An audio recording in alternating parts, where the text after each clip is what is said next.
بسم الله الرحمن الرحيم والصلاة والسلام على رسول الله وعلى آله حزب الله وأصحابه جند الله وبعد.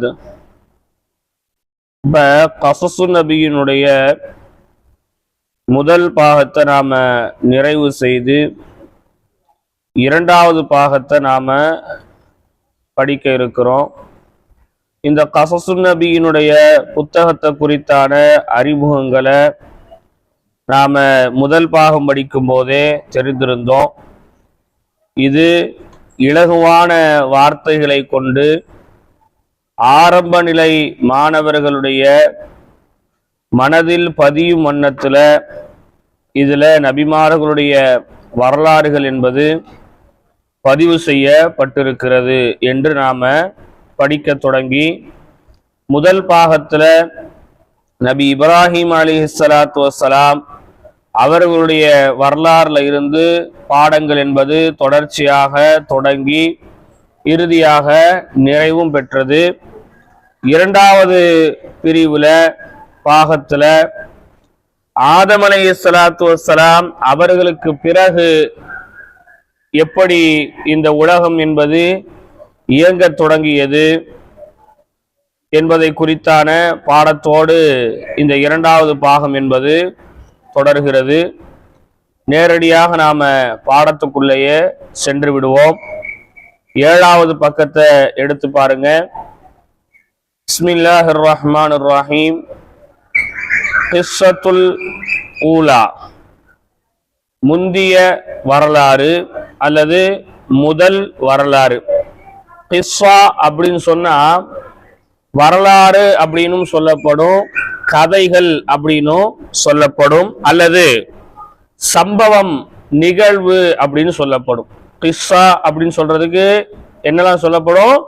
ஒன்னு வரலாறுன்னு சொல்லப்படும், இல்லைன்னா கதைகள் என்று சொல்லப்படும், இல்லைன்னா சம்பவங்கள் நடந்த நிகழ்வுகள் என்று என்ன செய்யப்படும் சொல்லப்படும். வழங்குதுங்களா?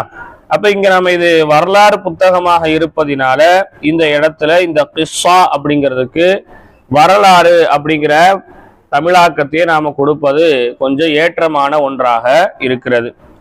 வரலாறு அப்படிங்கிறதுக்கு இயல்பாக அரபியர்கள் பயன்படுத்தக்கூடிய வார்த்தை என்னன்னு சொன்னா தாரீக் என்று சொல்லப்படும், அல்லது சீரா என்று சொல்லப்படும். சீரா அப்படின்னு சொன்னாலும் தாரிக் அப்படின்னு சொன்னாலும் வரலாறையே குறிக்கக்கூடியதாக இருக்கிறது. குறிப்பா சீரா அப்படிங்கிறது நபிமார்கள், ரசூல்மார்கள், சஹாபிகளுடைய வரலாறை குறிப்பதற்கு சீரா என்று சொல்லப்படும். பொதுவாக எல்லா வரலாறை பற்றி பேசினால் அதற்கு தாரீக் என்று என்ன செய்யப்படும் சொல்லப்படும். சரி, இப்போ கிஸ்ஸத்துல் ஊலா, முதல் வரலாறு அப்படின்னு சொல்லி ஒரு பொதுவான ஒரு தலைப்பை அமைச்சு அந்த முதல் வரலாறுக்கு கீழே நிறைய பாடங்களை அமைக்கிறாங்க. கிஸ்ஸத்துல் ஊலா இருக்கு இல்லையா? இந்த கிஸ்ஸத்துல் ஊலா அப்படிங்கிறது ஒரு பொதுப்படையான தலைப்பு. அந்த தலைப்புக்கு கீழே நிறைய பாடங்கள் என்பது அமைக்கப்படும். கிட்டத்தட்ட ஒரு 18 பாடங்கள் வரைக்கும் என்ன செய்யறாங்க அமைக்கிறாங்க.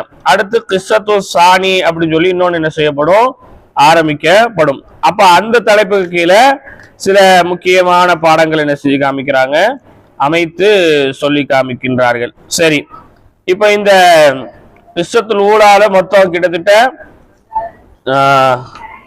எத்தனை பாடம் இருக்கு அப்படின்னு சொன்னா 22 பாடம் இருக்கு. சரியா சொல்றா இருந்தா கிஸ்ஸத்துல் ஊலால 22 பாடம் இருக்கு. அதுக்கடுத்து கிஸ்ஸத்து சானியா என்பது என்ன செய்யப்படுது ஆரம்பிக்கப்படுகிறது. சரி, அதுக்கடுத்து கீழே இன்னொரு சின்ன தலைப்பு அமைக்கிறாங்க. என்ன தலைப்பு அப்படின்னு சொன்னா சஃபீனத்து நூஹின். அரபிய கரெக்டான முறையில வாசிங்க.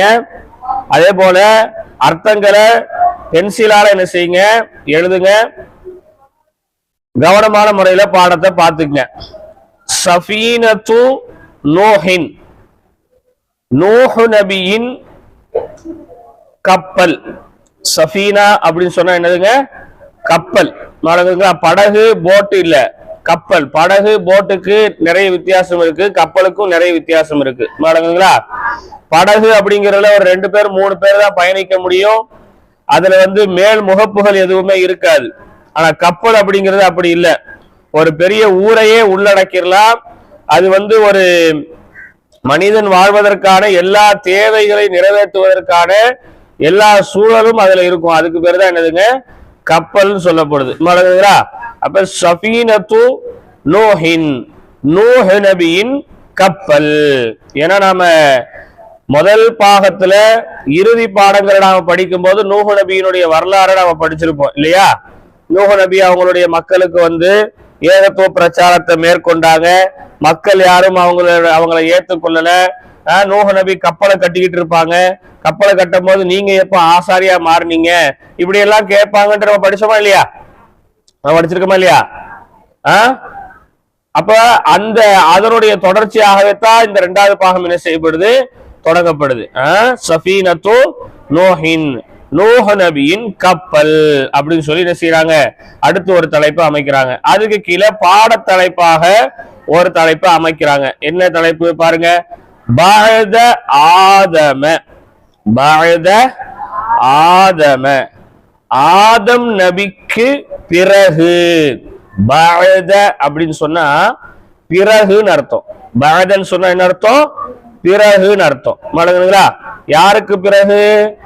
ஆதம, ஆதம் அலைஹிஸ்ஸலாத்து வஸ்ஸலாம் அவர்களுக்கு பிறகு. ஆதம் நபிக்கு பிறகு இந்த உலகம் எப்படி செயல்பட்டது, யாரின் மூலமாக செயல்பட்டது, ஆதம் நபி பிள்ளைகளில் யாரை கொண்டெல்லாம் இந்த உலகத்தை அல்லாஹ் இது பண்ணா, எப்படி இந்த உலகம் நடைமுறைக்கும் செயல்முறைக்கும் மாறியது அப்படிங்கிறத சொல்ல போறாங்க. வழங்குதுங்களா? நான் அப்படியே நிறைய விளக்கங்கள் சொல்லாம அப்படியே பாடத்தை வாசிக்கிட்டே போவேன். முதல்ல நம்ம என்ன செய்வோம்னா, இந்த பாடத்தினுடைய தமிழாக்கத்தை சொல்லி அதுக்கப்புறம் அதுக்கு வரலாறுகளை சொல்லி நான் ஒவ்வொரு வார்த்தைக்கும் உங்களுக்கு 1/2 மணி நேரம் விளக்கம் கொடுப்பேன்.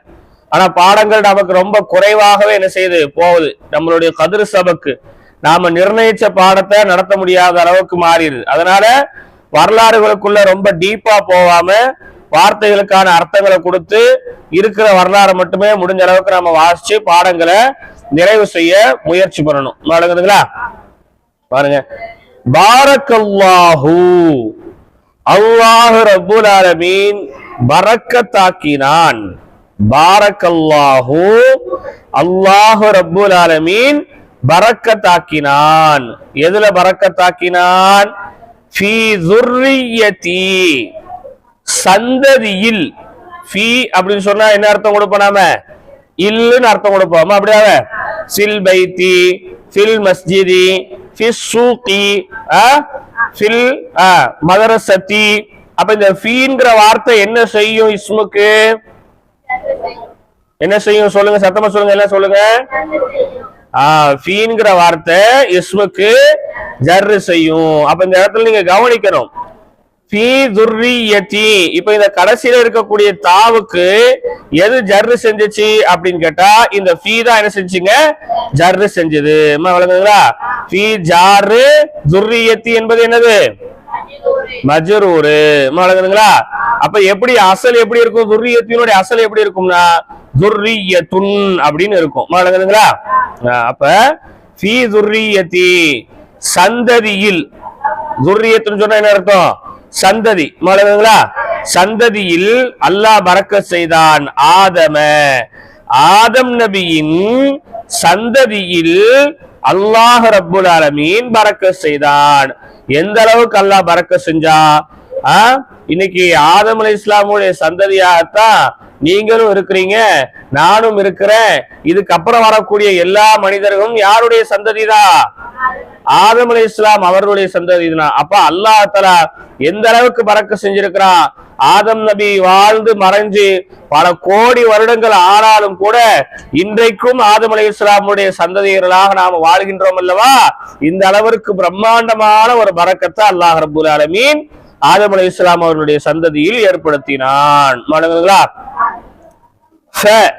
எனவே கான ஆகியிருந்தார்கள், ஃபீஹா அதிலே, ஃபீஹா அதிலே. இந்த ஹா லமீரை எதை பார்த்து மீட்டுவீங்க? எதை பார்த்து மீட்டணும்? சந்ததியை பார்த்து, துர்ரியத்தை பார்த்து என்ன செய்யணும்? மீட்டணும். அழகுங்களா?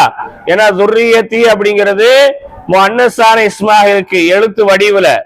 துர்ரியத்தின்கிறது என்ன இஸ்மா இருக்கு? எழுத்து வடிவுல முஅன்னஸான இஸ்மா இருக்கு. எனவே இந்த ஃபீஹா அப்படிங்கிற லமீரை துர்ரியத்தை பார்த்து மீட்டுங்க. ஃபீஹா அந்த சந்ததியிலே ஆகியிருந்தார்கள் ரிஜாலுன் கசீருன், ரிஜாலுன் ஆண்கள், கசீருன் அதிகமான ஆண்கள் ஆகியிருந்தார்கள்.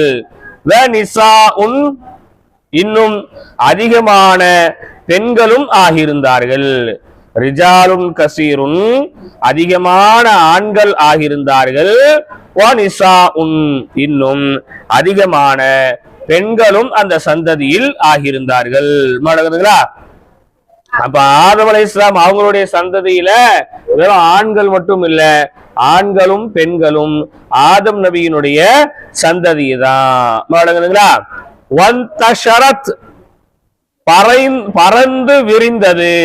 வந்தஷரத் பறந்து விரிந்தார்கள், பறந்து விரிந்தார்கள். மாட்டீங்களா? துர்ரியத்து ஆதம ஆதம் நபியின் சந்ததியர்கள் பறந்து விரிந்தார்கள். கசுரத்து இன்னும் அதிகமானார்கள். பறந்து விரிந்தார்கள் அப்படின்னு சொன்னா என்ன அப்படின்னா, பாருங்க, இப்போ நீங்க இருக்கிறீங்க, நீங்க எந்த ஊருக்காரங்களா இருக்கிறீங்க? சொரண்டக்காரங்களா இருக்கிறீங்க. பாருங்களா? இப்போ உங்களுடைய அப்பா, அப்பாக்கு அப்பா, அப்பாக்கு அப்பா எல்லாருமே சொரண்டக்காரங்க தான். நீங்களும் எங்கேதான் இருக்கிறீங்க? சொரண்டையில தான் இருக்கிறீங்க. இப்ப இந்த சந்ததி பறந்து விரிஞ்சிருக்கான்னு கேட்டா இல்ல. மடங்குதுங்களா? அப்ப சொரண்டையில இருக்கிற ஒருத்தவருக்கு சொரண்டையிலயும் பேர பிள்ளைங்க இருக்காங்க, பிள்ளைங்க இருக்காங்க, சாமுண்டையில இருக்கிறாங்க, திருநெல்வேலியில இருக்கிறாங்க, தென்காசியில இருக்கிறாங்க, மதுரையில இருக்கிறாங்க, சென்னையில இருக்கிறாங்க, கோயம்புத்தூர்ல இருக்கிறாங்கன்னு சொன்னா இப்ப இவங்களுடைய சந்ததி என்னவாயிருச்சு?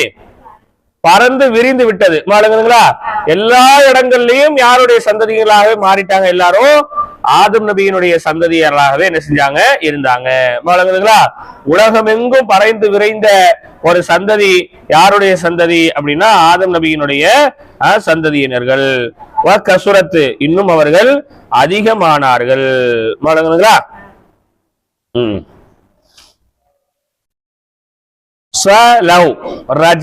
ஆதமு எனவே லவ் ரஜா திரும்பினால், லவ் ரஜா திரும்பினால். மாடுங்களா?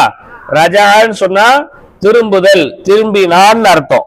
ரஜான்னு சொன்னா என்ன அர்த்தம்? திரும்பினான். ரஜா எரிஜிஉ திரும்புவான். இந்த லவ் வந்ததுன்னு சொன்னா அது ஒரு ஆச்சரியக்குறி மாதிரி.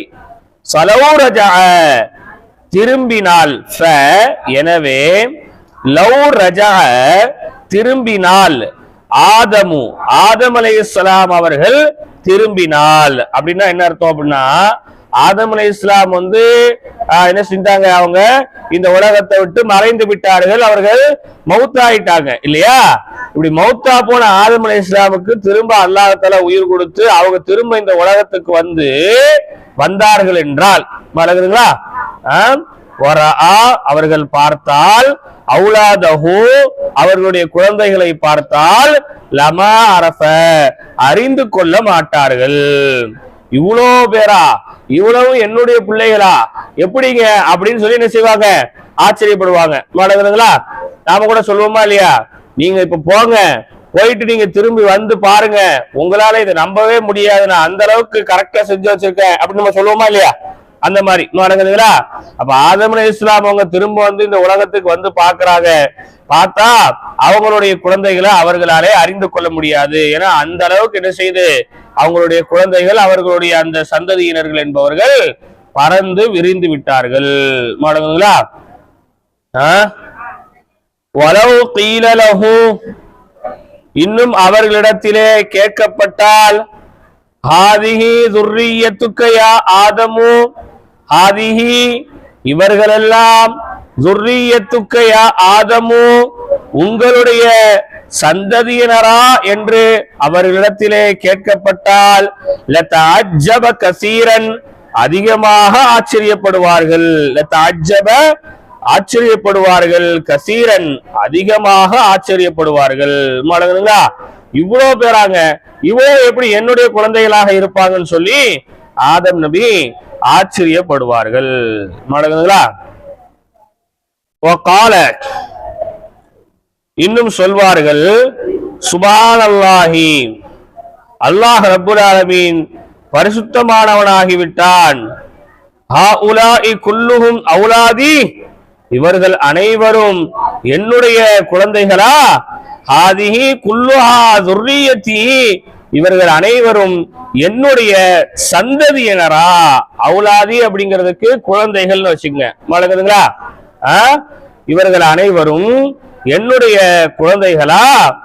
குல்லுஹா துர்ரியத்தி, இவர்கள் அனைவரும் என்னுடைய சந்ததியினரா என்று ஆதம் அலைஹிஸ்ஸலாத்து வஸ்ஸலாம் அவர்கள் சொல்வார்கள். மடங்குதுங்களா. கானத்து துர்ரியத்தி ஆதமோ,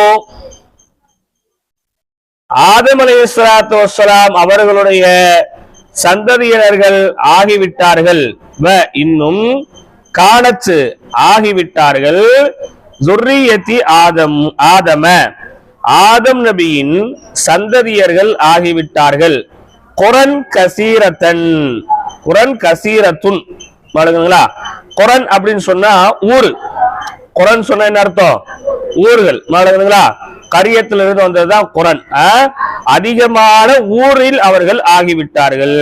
எந்த ஊர்ல பார்த்தாலும் யார் தான் இருக்காங்க? ஆதம் அலைஹிஸ்ஸலாம் அவங்களுடைய சந்ததி தான் இருக்கிறாங்க. மடங்குங்களா. ஆதம் அலைஹிஸ்ஸலாம் எங்க இறங்குனாங்க? முன்னாடி இந்தியாவாக இருந்த இன்றைக்கு இலங்கையாக இருக்கக்கூடிய ஸ்ரீலங்காவில யார் இறங்கினா? ஆதம் அலைஹிஸ்ஸலாம் இறங்குனாங்க. மடங்குங்களா. ஹவ்வா அலைஹிஸ்ஸலாம் எங்க இறங்குனாங்கன்னா ஜித்தாவுல இறங்குனாங்க. மடங்குங்களா. ஜித்தாவுல இறங்கின ஹவ்வா அலைஹிஸ்ஸலாம் அவங்களும் இலங்கையில இறங்கின ஆதம் அலைஹிஸ்ஸலாம் அவங்களும் அரஃபான்கிற இடத்துல சந்திச்சுக்கிட்டாங்க.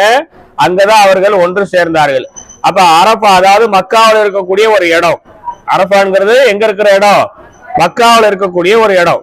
மக்காவில் இருக்கக்கூடிய ஒரு இடத்துல ரெண்டு பேரும் சந்திச்சு அவங்க ரெண்டு பேரும் இணைந்து அங்க மக்கால குழந்தைகள் அவர்களுக்கு பிறந்து அதுக்கப்புறம் அப்படியே பறந்து விரிந்து விரிந்து விரிந்து மக்கா, மதீனா, அது மாதிரி யமன், எகிப்து, இந்தியா, அது போல இலங்கை, அப்படி இப்படின்னு சொல்லி எல்லா நாடுகள்லயும் எல்லா ஊர்கள்லயும் யாரு இறங்கிட்டா? ஆதம் அலைஹிஸ்ஸலாம் அவங்களுடைய குழந்தைகள் மாறிவிட்டார்கள். நாடுகளா. இன்னும் பனவ் கட்டினார்கள், புயூத்தன் வீடுகளை. இன்னும் பனவ் அவர்கள் கட்டினார்கள், புயூத்தன் வீடுகளை கட்டினார்கள், கசீரத்தன் அதிகமான அதிகமான வீடுகளை அவர்கள் கட்டினார்கள். மாணவர்களா.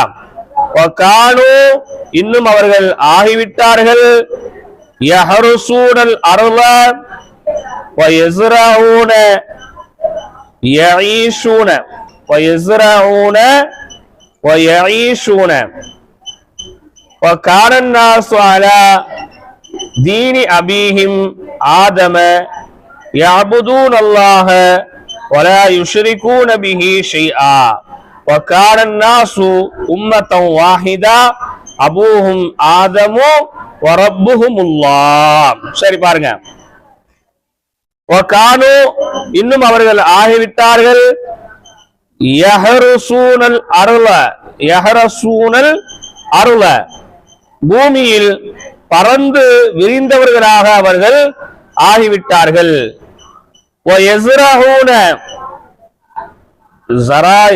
அப்படின்னு சொன்னா விவசாயம் செய்தார்கள் அப்படிங்கிற மாதிரி வரும். இன்னும் அவர்கள் விவசாயம் செய்தார்கள். இந்த ரெண்டு வார்த்தைக்கு நான் சொல்றேன், சரியா? எஸ்ரவுனவுக்கும் நான் சொல்றேன். இன்னும் மக்கள் ஆகிவிட்டார்கள், அலா தீனி அபீஹிம் தங்களுடைய தந்தையின் மார்க்கத்தின் மீதே மக்கள் ஆகியிருந்தார்கள். இன்னும் கானன் நாசு மக்கள் ஆகியிருந்தார்கள், அலா மீது, தீனி அபீஹிம் தங்களுடைய தந்தையின் மார்க்கத்தின் மீது மக்கள் ஆகியிருந்தார்கள். மாணவர்களா. ஆதம ஆதமாகிய தந்தையின் தீனின் மீதே மக்கள் ஆகியிருந்தார்கள். இந்த அபிஹிம் தந்தையின் மீது இருக்கா இல்லையா, தந்தையின் மார்க்கம் இருக்கா இல்லையா, அந்த தந்தை யாரு அப்படிங்கறத விளக்குறதுக்காக வேண்டிதான் பின்னாடி ஆதம அப்படிங்கிற ஒரு வார்த்தை வந்தது. மாலுங்களா, யஅபுதூனல்லாஹ அவர்கள் அல்லாஹ்வை வணங்கக்கூடியவர்களாக இருந்தார்கள். வலா யுஷ்ரிகூன பிஹி ஷைஆ அவர்கள் அல்லாஹ்விற்கு எந்த ஒன்றையும் இணை கற்பிப்பாமல் அவர்கள் இருந்தார்கள். வலா யுஷ்ரிகூன இணை கற்பிக்காமல் அவர்கள் இருந்தார்கள். ஷைஆ எந்த ஒன்றையும் இணை கற்பிக்காமல் அவர்கள் வாழ்ந்தார்கள். மாலுங்களா, வகானன் நாசு இன்னும் மக்களாக இருந்தார்கள். உம்மத்தன் வாஹிதத்தன் ஒரே சமுதாயமாக மக்கள் ஆகியிருந்தார்கள். பாருங்களா, அபூஹும் ஆதமு அவர்களுடைய தந்தை ஆதமாக இருந்தார்கள். ரப்புஹுமுல்லாஹ் அவர்களுடைய இரட்சகன் அல்லாஹ்வாக இருந்தான். அப்ப ஆதம் அலைஹிஸ்ஸலாம் அவங்களுடைய காலத்துக்கு பின்னாடி மக்கள் எல்லாருமே யாராத்தான் இருந்தாங்க, முஸ்லிமாகத்தான் இருந்தாங்க. எல்லா மக்களும் அல்லாஹ்வுக்கு இணை கற்பிக்காம, அல்லாஹ்வுக்கு எந்த ஒன்றையும் இணையாக்காம அல்லாஹ்வை மட்டுமே வணங்கி கொண்டுதான் என்ன செஞ்சாங்க, இருந்தாங்க. ஒரே சமூக மக்களாகவே அவங்க என்ன செஞ்சாங்க, வாழ்ந்தாங்க. அவர்களுடைய தந்தை ஆதம் நபியாக இருந்தார்கள். அவர்களுடைய இரட்சகன் அல்லாஹ்வாக என்ன செஞ்சாங்க, இருந்தான். அப்ப ஆதம் நபியினுடைய காலங்கள் கழிந்து கொஞ்ச நாள் மாறினதுக்கு பின்னாடி ஷைத்தானுடைய பொறாமையின் காரணமாக மக்கள் மத்தியில என்னென்ன குழப்பங்கள் எல்லாம் விளைந்தது, இதனால மக்கள் எப்படியெல்லாம் சிதறி போனாங்க, இதனால உலகத்துல என்னென்ன பிரச்சனைகள் ஏற்பட்டது அப்படின்னு சொல்லி அடுத்து ஷைத்தான் சம்பந்தமான பாடத்தை இரண்டாவது பாடமாக என்ன செய்யறாங்க, அமைக்குகின்றார்கள். மாடுங்களா, அதாவது அந்த ஒரு லைன்ல நம்ம சொல்ல வேண்டியது என்னன்னா, கானு அவர்கள் ஆகியிருந்தார்கள். யஹருசூனல் அர்ள பூமியில் பறந்து விரிந்தவர்களாக அவர்கள் ஆகியிருந்தார்கள், அல்லது பூமியில் ஒரு நிலையானவர்களாக அவர்கள் இருந்தார்கள். மாடுங்களா, இன்னும் அவர்கள் விவசாயம் செய்தார்கள், தோட்டங்களை உருவாக்கினார்கள். இன்னும் அவர்கள் நிம்மதியாக வாழ்ந்தார்கள். மாணவர்களா, அப்ப மக்கள் ரொம்ப ஒற்றுமையாக ரொம்ப சந்தோஷமாக எல்லாரும் ஒரே குழுவாக, யஹருசூன அப்படிங்கிறதுக்கு இன்னும் சொல்ல போனா குழும்பமாக ஒரே குழுவாக என்ன செஞ்சாங்க, அவங்க பூமியில ஆகியிருந்தார்கள் அப்படிங்கிற மாதிரி அர்த்தம் வைக்கலாம். மாணவர்களா, ரொம்ப எல்லாம் ஒற்றுமையா ஒரே மாதிரி என்ன செஞ்சிட்டு இருந்தாங்க, வாழ்ந்து கொண்டிருந்தாங்க. அவங்களுடைய தந்தையினுடைய தீனையே என்ன செஞ்சாங்க, அவங்க பின்பற்றி கொண்டிருந்தார்கள். அல்லாஹ்வுக்கு இணை வைக்காதவர்களாக அவங்க இருந்தாங்க. ஒரே சமூக மக்களாக இருந்தாங்க. அவர்களுடைய தந்தை ஆதம் நபியாக இருந்தாங்க. அவர்களுடைய இரட்சகன் அல்லாஹ்வாக இருந்தான் அப்படின்னு சொல்லி இந்த முதல் பாடத்தை என்ன செய்யறாங்க, நிறைவு செய்யறாங்க. இரண்டாவது பாடம் என்ன அப்படின்னு சொன்னா, ஹஸது ஷைத்தானி. ஹஸது ஷைத்தானி, ஷைத்தானினுடைய பொறாமை. ஹஸது அப்படின்னா என்னதுங்க, பொறாமை. மாடுங்களா, ஷைத்தானி ஷைத்தானினுடைய பொறாமை. சரி, அப்ப இந்த ஷைத்தானுடைய பொறாமை பாடத்தை அடுத்த வாரத்துல பார்ப்போம். அடுத்த வாரங்கள்ல இருந்து ரெண்டு பாடமா இன்ஷா அல்லாஹ் நகர்த்தி கொண்டு போவோம். மாடுங்களா, வலாக்கின் கைஃப யர்லா இப்லீசு வ ذُرِّيَّتُهُ பிஹாதா அலா யஸாலூன النَّاسَ يَعْبُدُونَ اللَّهَ அலா யஸாலு النَّاسَ உம்மத்துன் வாஹிதத்தன் லா யக்தலிஃபூன இன்ன ذلك لا يكون இன்ன ذلك لا يكون هل يدخل ذرية آدم الجنة ويدخل إبليس ذرية النار إن ذلك لا يكون إنه لم يسجد لآدم فطر الله ولعنه ألا ينتقم من بني آدم فيدخل معه النار. சரி, இந்த வாரத்தை இன்ஷா அல்லாஹ் நம்ம அடுத்த வாரம் பார்ப்போம். சரிங்களா? பிஸ்மில்லாஹிர் ரஹ்மானிர் ரஹீம். ஸலாத்து வஸ்ஸலாமு அலா ரசூலில்லாஹ் வ அலா ஆலிஹி ஹிஸ்பில்லாஹ். وأصحابه جند الله وبعد. இவன் நாம தப்சீர் இப்னு கசீர்ல 10வது பாகத்துல அம்ம ஜுஸுவினுடைய தப்சீர்களைத்தான் நாம தெரிந்து கொள்ள இருக்கிறோம். ஏன்னா இந்த அம்ம ஜுஸுவினுடைய தப்சீர்கள்ல ஏராளமான மறுமையை குறித்தான செய்திகள் சொல்லப்படுகிறது.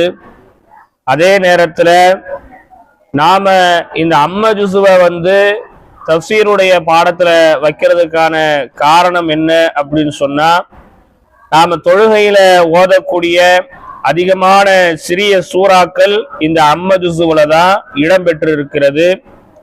அப்படி இடம்பெற்று இருக்கிறதுனால இந்த சின்ன சின்ன சூறாக்களுடைய அர்த்தங்களையும் விளக்கங்களையும் நாம தெரிந்து தொழுகையில் ஓதும் போது நிச்சயமாக நம்மளுடைய தொழுகை என்பது ஒரு உணர்வுள்ள தொழுகையாக, உயிரோட்டம் உள்ள ஒரு தொழுகையாக, இறை அச்சத்தை அதிகப்படுத்தக்கூடிய ஒரு தொழுகையாக மாறும்.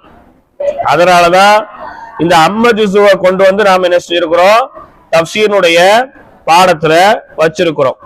அப்ப இங்க சொல்லப்படக்கூடிய அர்த்தங்கள், விளக்கங்கள், இதையெல்லாம் வெறுமனே குர்ஆன் புத்தகத்துல மட்டும் படிச்சேன், கிதாப்ல மட்டும் படிச்சேன், நோட்ல எழுதுனேன், அதுக்கப்புறம் மறந்துட்டேன் அப்படின்னு சொன்னா நாம இந்த தப்சீர் வகுப்பை படிக்கிறதுல எந்த ஒரு பயனும் நமக்கு கிடையாது.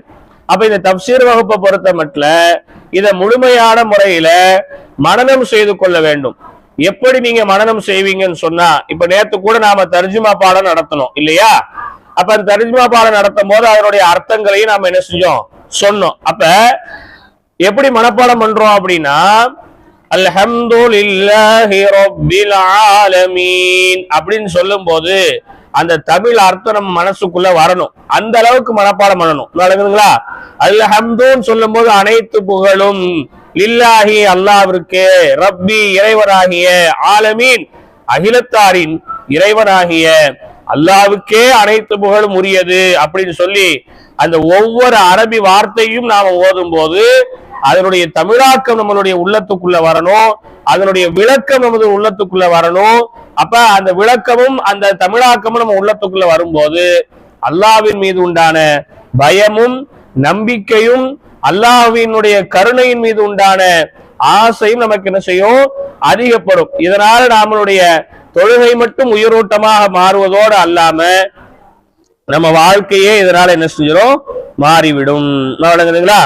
அப்ப குர்ஆன்ல 30 ஜுஸுக்கள் இருக்கிறது. அந்த 30 ஜுஸுக்கள்ல இறுதி ஜுஸுவான 30வது ஜுஸுவினுடைய முதல் சூறாவாக இருக்கிறது தான் சூரத்துன் நபஉ. சூரத்துன் நபஉ என்கின்ற சூரா. இந்த சூறாவை நாம நம்மளுடைய புழக்கத்துல அம்ம சூரா அப்படின்னு சொல்லி சொல்லுவோம். அப்படியே அம்ம சூரா, அம்ம சூரா தெரியுமா அப்படின்னு கேட்போம். சூரத்து நபஉ தெரியுமா அப்படின்னு என்ன செய்ய போறது இல்ல, கேட்க போறது இல்ல. புழக்கத்துல நம்ம அம்ம சூரா, அம்ம ஜுஸு அப்படின்னு சொல்லி பழகிறதுனால இதை நாம அம்ம சூரான்னு சொல்றோம். ஆனா இதனுடைய உண்மை பேர் சூரத்துன் நபஉ என்கின்ற இந்த சூறாவை தான் முதல் பாடமாக நாம பார்க்க போறோம். இந்த சூரா நபி ஸல்லல்லாஹு அலைஹி வஸல்லம் அவர்கள் மக்காவில் இருக்கும் போது அருளப்பட்ட ஒரு மக்கி சூறாவாக இந்த சூரா இருக்கிறது. இந்த சூரா 78வது சூறாவாக இது செய்கிறது இருக்கிறது. அதே நேரத்தில் இந்த சூரா தொகுக்கப்பட்ட வரிசையில 78வது, அருளப்பட்ட வரிசையில இந்த சூறாவினுடைய நம்பரை பார்த்தோம் சொன்னா அருளப்பட்ட வரிசையில இது 80வது சூறாவாக என்ன செய்கிறது இருக்கிறது. இந்த சூறாவுல 40 வசனங்கள் இருக்கிறது. இது எல்லாமே அந்த கிதாப்லயே புத்தகத்திலே இருக்கு பாருங்க. புத்தகத்திலே இருக்கா? எடுத்துட்டீங்களா இல்லையா? எடுத்துட்டீங்களா? அப்ப சூரத்துன் நபஉ மேல அரபியில கொடுத்திருக்காங்களா? அத்தியாயம் 78 அந்நபஉ. அப்ப அந்நபஉ அப்படிங்கிறதுக்கு என்ன பொருள் அப்படின்னு சொன்னா அச்செய்தின்னு அர்த்தம். நபஉன்னு சொன்னா என்ன அர்த்தம்? அந்த செய்தி அப்படின்னு சொல்லி அதுக்கு பொருள். அப்ப இது எங்க இறங்கப்பட்டது? மக்காவில் அருளப்பெற்றது. வசனங்கள் 40. அப்ப இந்த சூராவுக்கு ஏன் அல்லாஹ்தாலா அந்நபஉ அஸ்ஸெய்தி அப்படின்னு சொல்லி பேர் வச்சிருக்கான்னு சொன்னா, மக்கள் நபி ஸல்லல்லாஹு அலைஹி வஸல்லம் அவர்கள் நபியாக அனுப்பப்பட்டதற்கு பிறகு வானத்தை பற்றி, பூமியை பற்றி, சொர்க்க நரகங்களை பற்றி, அல்லாஹ்வினுடைய தண்டனையை பற்றி, அல்லாஹ் கொடுக்கக்கூடிய அன்பளிப்புகளை பற்றி எல்லாம் நபி ஸல்லல்லாஹு அலைஹி வஸல்லம் அவங்க மக்கள்கிட்ட தெளிவுபடுத்தும் போது, மக்கள் இதெல்லாம் மறுமைன்னு இப்படி ஒண்ணு இருக்கா, இப்படி எல்லாம் மறுமையில நடக்கவா செய்யும், அதெல்லாம் மறுமையெல்லாம் அப்படியெல்லாம் ஒண்ணுமே கிடையாது அப்படின்னு சொல்லி ஒருவருக்கொருவர் விவாதம் செய்து கொண்டோம், ஒருவருக்கொருவர் வாதம் செய்து கொண்டோம் அந்த செய்திகளை பொய்யாக்குனாங்க. அந்த செய்திகளை என்ன செஞ்சாங்க? பொய்யாக்குறாங்க. முகமது சொல்றதெல்லாம் உண்மை இல்ல ஸல்லல்லாஹு அலைஹி வஸல்லம். முகமது நபி சொல்றதெல்லாம் உண்மை கிடையாது, அவர் ஏதோ ஒண்ணு என்ன செய்யறாரு சொல்றாரு. அது என்னங்க, மரணிச்சிருவோம், அப்புறம் கபருக்குள்ள வைப்பாங்க, கபருக்குள்ள எப்படி 2 மலக்குங்க வருவாங்க, அவங்க எப்படி கேள்வி கணக்கு கேட்பாங்க, நாம சொல்றதுக்கு பதில் எப்படி நமக்கு தெரியும், அதுக்கப்புறம் திரும்ப எப்படி அல்லாஹ் எழுப்புவா, மௌத்தா போயிட்டா மௌத்தா போனதுதான். அவங்கள பொறுத்த மட்டும் என்னதுதான், மௌத்தா போயிட்டோம் சொன்னா மௌத்தா போனது, அது நம்ம மண்ணோட மண்ணா போயிருவோம், அதுக்கப்புறம் உள்ள போய் நமக்கு உயிர்லாம் கொடுக்க மாட்டாங்க, அதுக்கப்புறம் திரும்ப நம்மளை எழுப்பலாம் மாட்டாங்க அப்படிங்கிற ஒரு கொள்கை கோட்பாட்டுலதான் அன்றைய காலத்துல வாழ்ந்த இறை நிராகரிப்பவர்கள் இருந்தாங்க. இன்னைக்கு வாழ்ற இறை நிராகரிப்பவர்கள் அப்படிதான் செய்றாங்க, இருக்கிறாங்க. அப்ப வாழ்க்கைங்கிறது இந்த ஒரு தடவை தான், அதனால நமக்கு பிடிச்ச மாதிரி வாழணும் இப்படி எல்லாம் சொல்றாங்களா இல்லையா? ஆனா ஒரு முஸ்லீம்களுடைய வாழ்க்கை அப்படி கிடையாது. இந்த உலக வாழ்க்கை நமக்கு ஒரு தடவை தான், நமக்கு மறு உலக வாழ்க்கைன்னு சொல்லி ஒண்ணு என்ன செய்யுது இருக்குது. அந்த மறு உலக வாழ்க்கைக்கான ஒரு பயிற்சி களமாகத்தான் இந்த உலக வாழ்க்கை இருக்கு அப்படிங்கறத நாம என்ன செய்யறோம், முழுமையாக நம்புறோம்.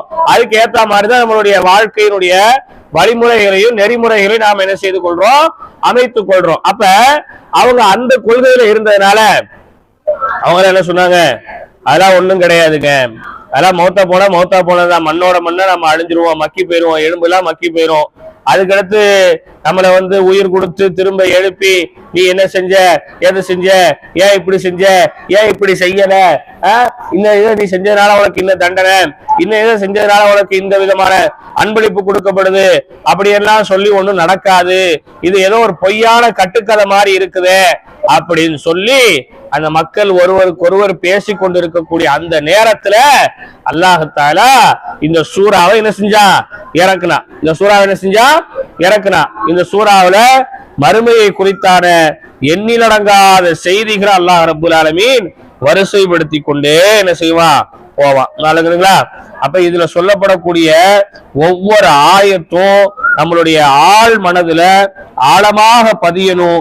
அது மட்டும் இல்ல, இந்த ஆயத்தினுடைய அந்த தாக்கம் நம்மளுடைய வாழ்க்கையில என்ன செய்யணுங்க, இருக்கணும். மாணவர்களா, சரி, இங்க தமிழ்ல கொடுத்திருக்கிறத அப்படியே ஒரு வாட்டி நான் உங்களுக்கு வாசிச்சு அதுல சின்ன சின்ன விளக்கங்களை உங்களுக்கு நான் இன்ஷா அல்லாஹ் முடிஞ்ச அளவுக்கு சொல்றேன். பாருங்க, திருக்குர்ஆனின் 78வது மதீனாவிற்கு புலம்பெறுவதற்கு முன்னர் அத்தியாயம் அந்நபஉ அச்செய்தி ஆகும்.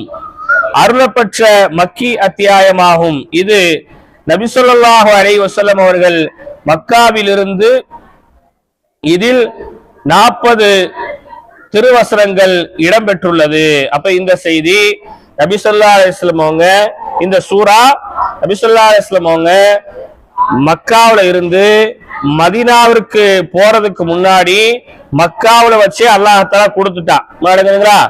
ஏன்னா மக்காவுல தான் இறை நிராகரிப்பவர்கள் நிறைய இருந்தாங்க.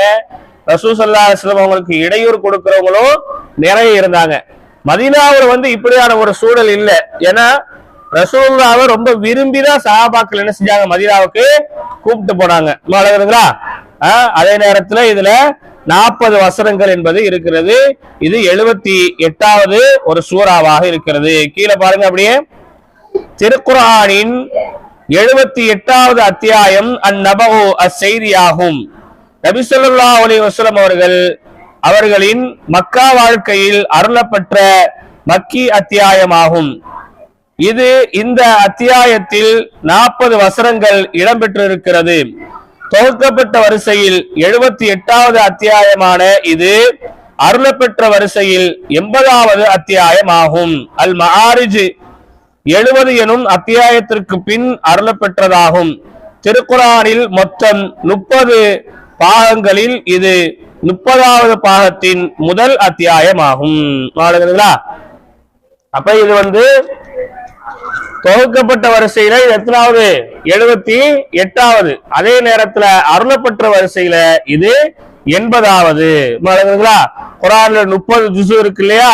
அந்த 30 ஜுஸுல 30வது ஜுஸுவினுடைய முதல் சூறாவாக இந்த சூரா என்பது இருக்கிறது.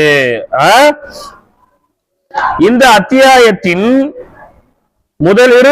முதல் இரு வசனங்களில் அவர்கள் எதை பற்றி ஒருவருக்கொருவர் வினவிக் கொள்கின்றனர் தெரியுமா? அம்மைய தசா அலுன், மகத்தான அந்த செய்தியை பற்றிதான்.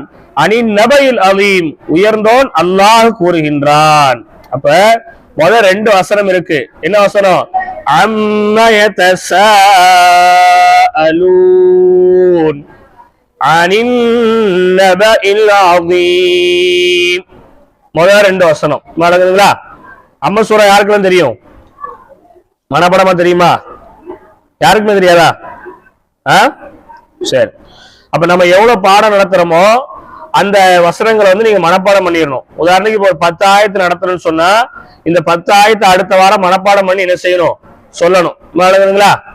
அப்ப முதல் 2 வசனத்துல அல்லாஹ் தஆலா கேட்கிறான், நபியே நாயகமே, அவங்க எந்த செய்தியை பற்றி உங்கள்கிட்ட அவங்களுக்குள்ள வினவி கொள்கின்றார்கள் தெரியுமா? ஒரு ஆளுக்கு ஒரு ஆள் அவங்களுக்குள்ள மாத்தி மாத்தி கேள்வி கேட்டுக்கிறாங்களே, அது என்ன செய்தியை பத்தி பேசிக்கிறாங்கன்னு தெரியுமா? நிச்சயமாக அது ஒரு மகத்தான செய்தி அப்படின்னு சொல்லி அல்லாஹ் தஆலா சொல்றான். அது என்ன மகத்தான செய்தி அப்படிங்கிறத அடுத்து வரக்கூடிய 38 வசனங்கள்லயும் அல்லாஹ் ரப்பல் ஆலமீன் தெளிவுபடுத்துவான்.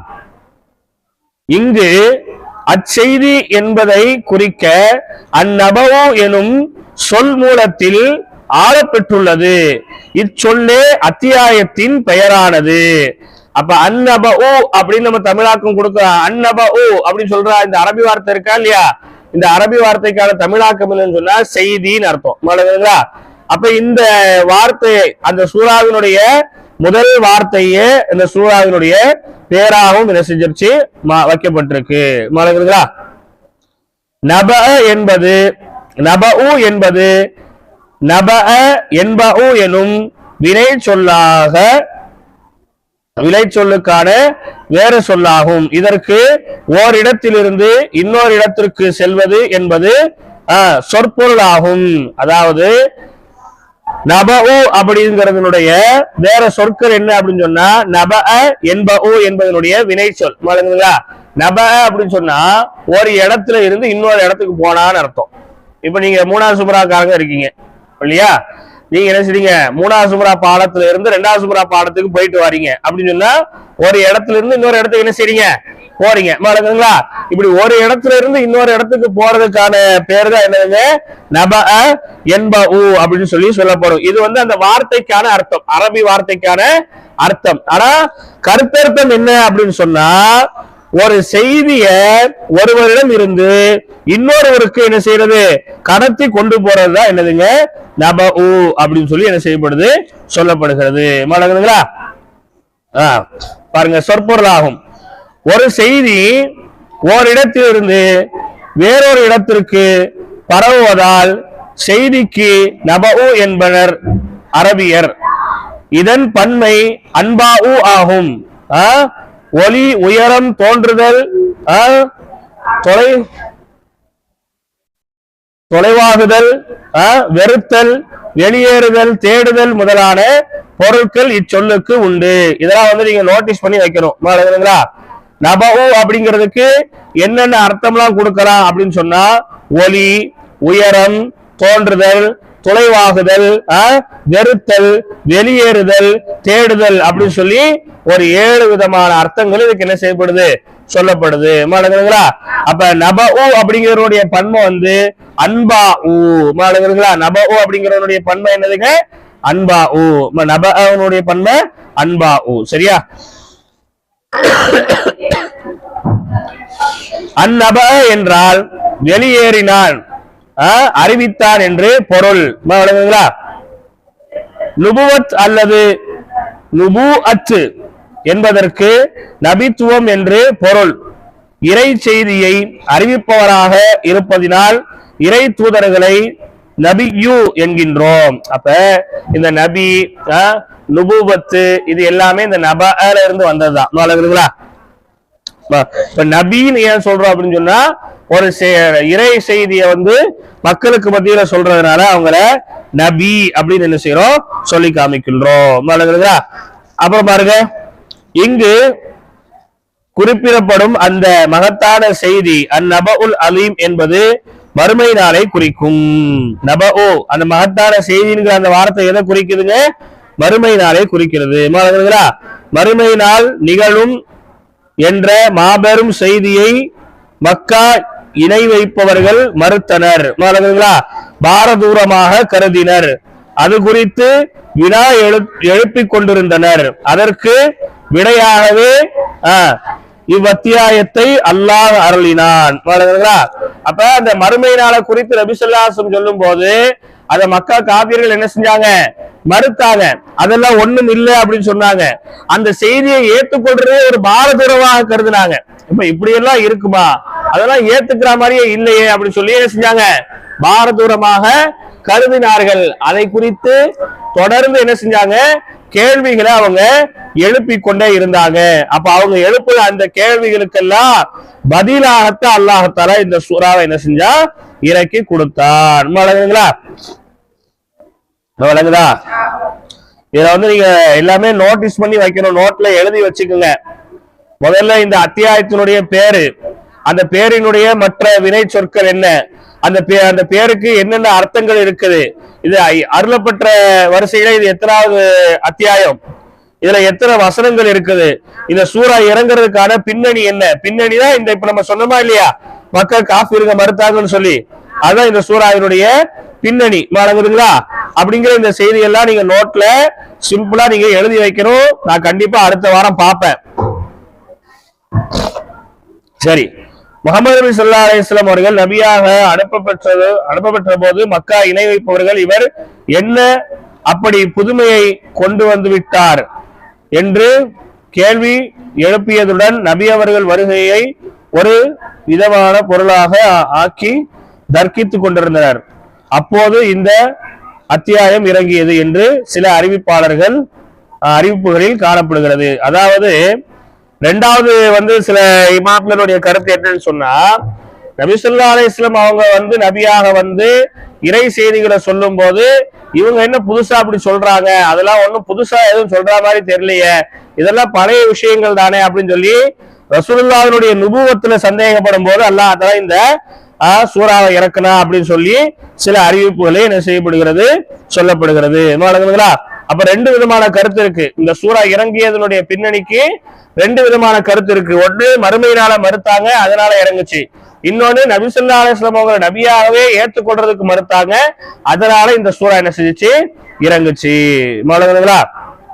அல் வசீத் அல் குர்துபி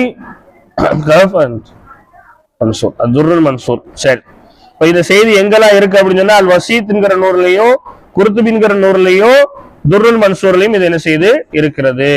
சரி, இப்ப அடுத்ததான் சூறாவை என்ன செய்யறாங்க, ஆரம்பிக்கிறாங்க. இன்ஷா அல்லாஹ் அடுத்த வாரம் இந்த சூறாவை நாம தொடங்குவோம். சரியா?